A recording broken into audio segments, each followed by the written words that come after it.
நிறைய திமுக அரசு ஊழல் செய்து ஆட்சிக்கு வந்த புதுசில் உதயநிதியும் சபரீசனும் 30,000 கோடி ஊழல் பண்ணிட்டாங்க. அடுத்து வந்து டாஸ்மாகில் 1000 கோடி ஊழல் பண்ணிட்டாங்க.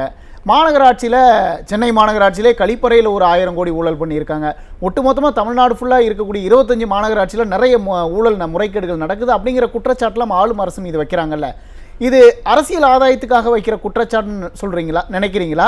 இல்ல உண்மையிலுமே திமுக அரசு ஊழல் தான் செஞ்சுக்கிட்டு இருக்கா? கண்டிப்பா இதுல வந்து மறுக்கிறதுக்கான ஒண்ணுமே இல்லை. ஊழல் தான். நீங்க சொல்லும் போது சென்னை கார்பரேஷன்ல ஊழல், அதுக்கப்புறம் மதுரை கார்பரேஷன்ல வரி ஒரு டிமாண்ட் கிரியேட் பண்ணலாம். அதுல வந்து வரி ஏய்ப்பு பண்ணியிருக்காங்க. அதுல ஊழல் 300 கோடியோ 400 கோடியோ பண்ணியிருக்காங்கன்னு சொல்லிட்டு சார்ஜ் ஷீட்லாம் போட்டு அவங்கள ரிமாண்டே பண்ணியிருக்காங்க. இது வந்து நமக்கு ஒரு பெரிய ஆதாரம் தான். ஒரு நீதிமன்றமே ஒரு ஆர்டர் போட்டு அவங்கள ரிமாண்ட் பண்ணியிருக்கு. கண்டிப்பா எல்லாத்துலேயுமே ஊழல் இருக்கு. நீங்க சொல்லும் சென்னை மாநகராட்சி எந்த ஒரு ஆட்சியாளருமே தலைமைச் செயலகத்தை இது வரைக்கும் ரைடு வச்சு நம்ம பார்த்துருக்க நினைச்சது பார்த்துருக்க மாட்டோம். ஹிஸ்ட்ரியில் இல்லைன்னு நினைக்கிறேன். அதே மாதிரி டாஸ்மாக் ஆஃபீஸ்லையுமே நடந்திருக்கு.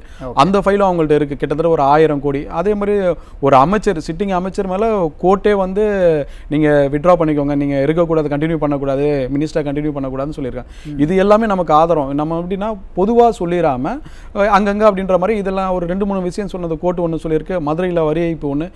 அந்த மதுரையில் வரி ஏய்ப்பு வந்து எல்லா மாநகராட்சி நகராட்சியிலுமே செக் பண்ணுங்க அப்படின்றதே ஆர்டர் போட்டிருக்காங்க. வரி ஏய்ப்பு நடந்து இன்னைக்கு வந்து அந்த ஆடிட்டிங் அதெல்லாம் அவங்க ஆட்சியாளர்களை வச்சு பண்ணிக்கிறாங்க. அடுத்து ஆட்சி மாறும்போது தான் என்ன ஊழல் பண்ணியிருக்கிறாங்கன்றது ஃபுல் டீட்டெயில் மொத்தமாகவே வரும். கண்டிப்பாக ஊழலில் தான் மூழ்கி இருக்கு. அவங்க ஆளுங்கட்சியில் இருக்கிறவங்களே அதை வருத்தப்படுறாங்க. போன ஆட்சியில் நாங்கள் நல்லா இருந்தோம் அப்படின்றது. ஒரு சிலருக்கு மட்டும்தான், அவங்க கட்சி தலைவர்களுக்கும் அவங்க மினிஸ்டர்ஸுக்கும் அவங்க சம்மந்தப்பட்ட எம்எல்ஏஸுக்கு மட்டும்தான் இருக்கே தவிர மக்கள் வந்து ஒரு துளியும் இல்லை. இந்த ஊழலால் பாதிக்கப்படுறது மக்களோட வரி பணங்கள் தான்.